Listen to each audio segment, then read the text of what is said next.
Meine Damen und Herren, ladies and gentlemen, I am delighted to welcome amongst us the Ghanaian President, Mr. Mahama, to Berlin today. It's his first visit, or rather his first official visit as the head of state to Berlin, and we extend a very warm welcome to him. Ghana is a stable democracy, a good partner in West Africa.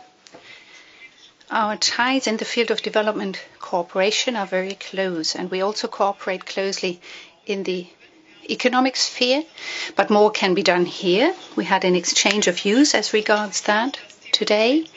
For Ghana, it is providing electricity, and electricity supply is of the greatest importance. And we have been talking about Germany making a contribution towards developing renewable energies. The President placed great value on stressing the need for vocational education and training, and we would like to make a contribution towards that. We believe this to be important if one is to want to support the young people, and we are aware of the fact that university degrees are highly valued in Ghana too, but we are aware of the fact that there is also a need to provide labor and work for the young people in the field of crafts. I am very much in favor of expanding the cooperation of German companies with Ghanaian companies. Development cooperation increasingly also for a lower medium income country like Ghana, the economic cooperation with German businesses becomes ever more important. I use this opportunity to point out the interest that we have in creating stable framework conditions for our companies from Germany and to reduce red tape to the extent possible. And that is the direction in which the President is developing his country. We also talked about the importance that Ghana has in the region. Ghana right now has the chair of ECOWAS. We are all aware of the situation in Nigeria, the threat that Boko Haram, a terrorist organization, poses. We're aware of the Ebola crisis. 3 countries are especially affected in Africa. Thus, the region is facing major challenges. And we know that Ghana, which is one of the leading countries when it comes to peacekeeping missions, of the African Union, plays a very important part. And we owe you our gratitude for that. It is good that negotiations between the European Union and ECOWAS have developed as regards the signing of an EPA. It's important that all countries sign. We know that Ghana is not to blame here, but we have to make sure that everything is done to allow that agreement to enter into force. We also talked about challenges on a more general scale: Cameroon, Niger, Nigeria, aside from the issues that I already pointed out. Thus, it's fair to say that this is a region that poses many challenges. The happier are we to know that Ghana has a growth rate of 5%, and to the extent that it is possible, we would want to be a good partner to your country. And once again, a very warm welcome to you, Mr. President, to Berlin. Thank you very much. Thank you very much, Madam Chancellor. And I want to thank you for your kind invitation to pay an official visit to Germany. Our relationship has been very strong and historical. Since 1961, the total contribution of Germany to bilateral cooperation in Ghana amounts to almost 1.3 billion euro, and that is significant. It's gone to the most critical areas in our country's development. I want to say that the relation between Ghana and Germany is close because of the shared values that we have, the shared values of democracy, respect for human rights and rule of law. And Ghana continues to be a model of democracy in Africa. On the bilateral cooperation level, we have strong cooperation in the area of energy and renewable power, and KfW is financing several projects in Ghana in the way of renewable energy. We are working with KfW to increase the power we get from solar energy into Ghana's transmission grid. Aside from that, KfW has given us financing to extend the transmission grid of Ghana in order that we can let electricity reach more of our people. GIZ has been active in Ghana in almost all areas: small and medium enterprise development, in the area of agricultural development, in the area of decentralization and promotion of private sector participation in our economy. And I believe that these are all helping to funnel the kind of economic growth we're seeing in Ghana.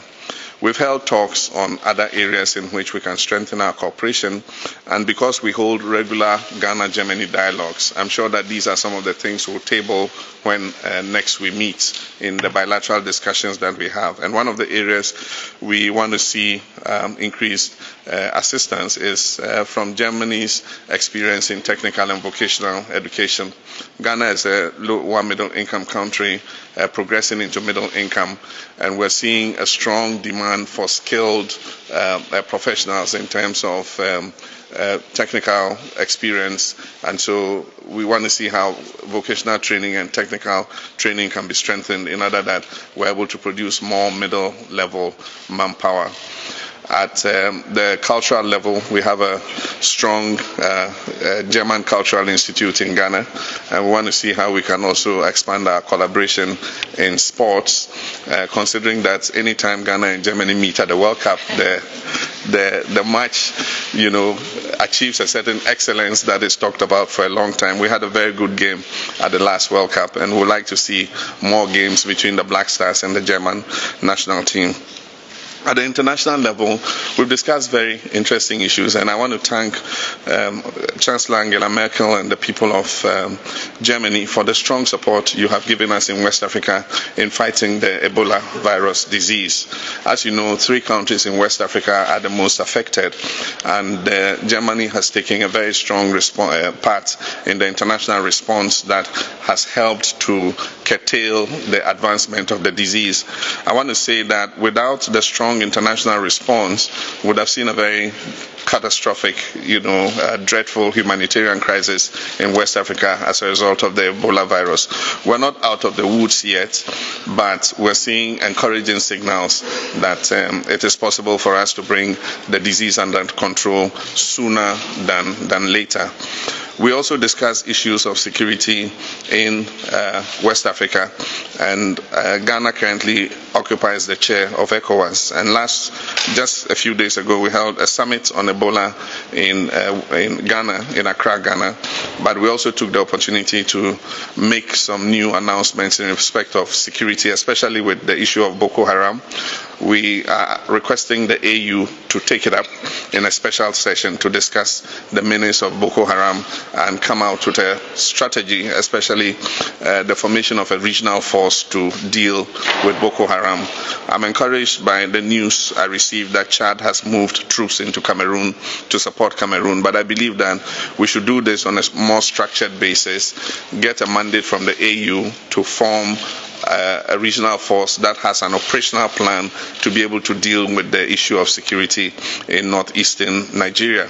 Because terrorism, as we all know, affects the whole of the world. We cannot ignore terrorism in any part of the world because it has the tendency to grow like a cancer and affect other parts of the world. And so we must work together in respect of that. Finally, we also discussed the issue of international crisis management, and Chancellor Merkel has invited Ghana to join Germany and Norway to sponsor a special request to the UN Secretary General to have a critical study be made of the world's international crisis management response, especially in respect of the area of health, so that we're not taken by surprise again like happened when the Ebola outbreak happened. And as the President of Ghana, I have agreed to join Germany and Norway to sponsor a request like that. Thank you. Very good. Thank you very much, His Excellencies. My name is Richard Mensah. I work for CTFM in Ghana, Accra. I have questions for the two. First, for the Chancellor. In your briefing, you talk about talks you had on security in terms of what is happening currently on the West African continent, and you recognize our president as the leader of the ECOWAS region. Currently, we are faced with the problem of terrorism when it comes to the activities of Boko Haram in Nigeria. What would be your support as a very good partner to the ECOWAS leader, as well as Ghana's push to ensuring that terrorism does not become like the cancer that our president is talking of? And to you, Mr. President, one of the things you just mentioned is about technical and vocational skills, and I know you place much emphasis on drawing from best practices when it comes to enhancing our own situation in the country. You have with you currently on this trip your education minister. Currently, we are pushing to ensure that our polytechnics are turned into universities, but not losing from the fact that they've been established for a particular reason. I just want to ask from you, what are the experiences we are going to draw from here, going back into Ghana, to ensure that that conversion becomes very smooth and beneficial to all of us? Okay. Ja, vielleicht beginne ich. Wir haben Perhaps I may begin. We talked about the challenge that Boko Haram poses. It's horrible, brutal kind of crime that is being committed against the civilian population in Nigeria and also in Cameroon. I welcome the proposal of President Mahama that a regional force be established to fight Boko Haram. The President pointed out that such a regional force, which would consist from troops from African countries, will have to be sustainably funded, which is to say that this is one of the reasons why we're going to talk to and within the European Union in what way we can assist, and so that the European Union can perhaps make a contribution to the African Union. I think it's right to say that African troops have to tackle this issue, but it is nevertheless in both our interests to make sure that that troop or that force can be funded in a sustainable manner. Yes, thank you, Madam Chancellor, and thank you for your support on that. I'm just adding that at the AU summit that is going to take place at the end of this month, we're going to table the issue of Boko Haram and the formation of a regional force. And Africa is able to contribute troops to that regional force, but then our partners would be very important if our partners could join in terms of how we finance that force. And so we'll be very happy for any assistance. But I expect that once we table it at the African Union will engage with the UN and the EU and all the other bilateral partners to see how this will be structured. But talking about technical and vocational education, if you look at Europe, Germany has a very strong comparative advantage when it comes to technical vocational education and also skills empowerment, empowering people with skills. For very many years, master craftsmen in Germany were held in very high esteem, and I would like to create that same environment and climate in our country. We have an educational system that places a lot of value on completing university, going to university and coming out with a degree certificate. But we see that as a lower middle income country, the structure of our economy is changing, and there's a stronger demand for middle level skilled manpower than for graduates who have completed universities with academic certificates. And so we need to find a way where we can encourage more of our youth to go into technical and vocational education so that it's easier for them to be employed than to come out with university certificates where they cannot find employment. We currently are facing that problem in Ghana, where we have a lot of young people going into university, coming out with qualifications in business administration and so many marketing and so many other areas, but the jobs are just not there for them to be able to do. Meanwhile, you find that business and industry is employing people of a different level. They're looking for plumbers, they're looking for welders, they're looking for skilled artisans, carpenters, masons, crane operators, excavator drivers, and all that. And so we need to see how to restructure our system so that we're bringing out more of such skilled professionals. And I believe that in the dialogue we can have with Germany, we can see how to structure and strengthen our technical and vocational education system. Andreas Rinke, Reuters. I would like to put a question to the President and the Federal Chancellor on Boko Haram. As regards Islamist terror by ISIL, the West has intervened militarily. Would you be in favor of European countries engage militarily against Boko Haram? And if not, why not? Medal Chancellor, an additional question regarding the euro. The newspaper reports speak of a fateful week for the euro. Are you in agreement with regard to that? Do you think that the euro is facing a decisive week, a fatal week perhaps? I believe that countries in the region are capable of raising troops to intervene militarily in the Boko Haram issue. We will appreciate logistical support and other support that our European partners are able to give. And I know that Germany has been very supportive in this regard. When Ghana contributed troops to the crisis in Mali, it was Germany that provided the planes that airlifted our troops into the Malian area. And so I think that there is that kind of support that our partners in Europe and other places can give. I don't think that immediately it is necessary for them to contribute troops to the fight against Boko Haram.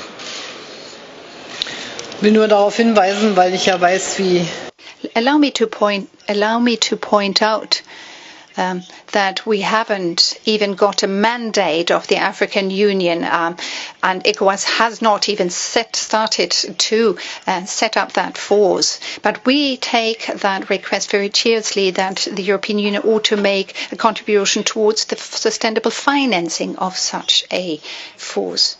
Now, as regards the euro, I wouldn't call this a decisive or fateful week for the euro. Much has been said that was true in the last month of 2014, and in the first week into the year, the ECB makes its decisions independently. Of course, they can. Greece is a country that is independent, that's free and fair. It can, of course, call elections, and we will have to await the outcome of those elections. I cannot but repeat what I've said earlier, that the objective of our policy is that to make sure that Greece is a member and part of the euro area. Question that I would like to address to the Federal Chancellor. If I understood you correctly, Europe is still talking about Boko Haram. In Paris, 12 people were killed. The people took to the streets, all of them. You were there too, Madam Chancellor. However, in Nigeria, more than 2,000 people were killed. And you're not doing anything. Don't you think that that is unjust? It's a misunderstanding if you say that we are not deeply shocked by what has happened. We strongly condemn the terrorist activities of Boko Haram. When the young girls were kidnapped, we responded strongly throughout Europe, and we have done what we can to be of help. We're looking forward to Germany's presidency of the G7, and I believe that presidency would create a lot of opportunities, not only for Africa but for the rest of the world. As I said, in anticipation of the presidency of G7, we've discussed one of the major issues that affects us in Africa, and that is the international crisis response in respect of health systems.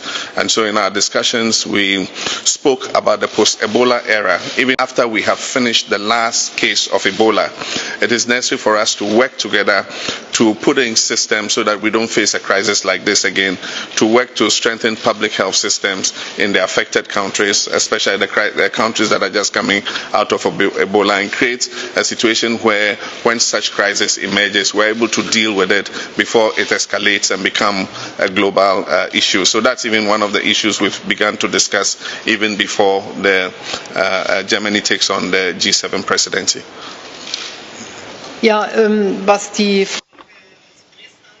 As concerns the question you put with regard to Dresden, allow me to point out that already in December I pointed out that it's undeniable that we have the freedom of association and thus the freedom to demonstrate in Germany. And it is a very precious asset, that freedom.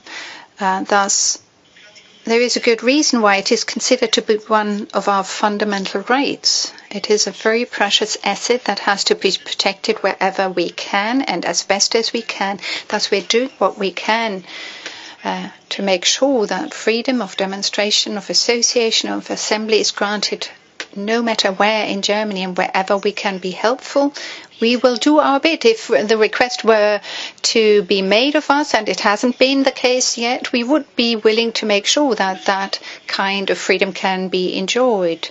I, as the Federal Chancellor, have an immediate interest in making sure that people can take through the streets and demonstrate peacefully, no matter where in Germany. It's a right, fundamental right, as I said. Thank you.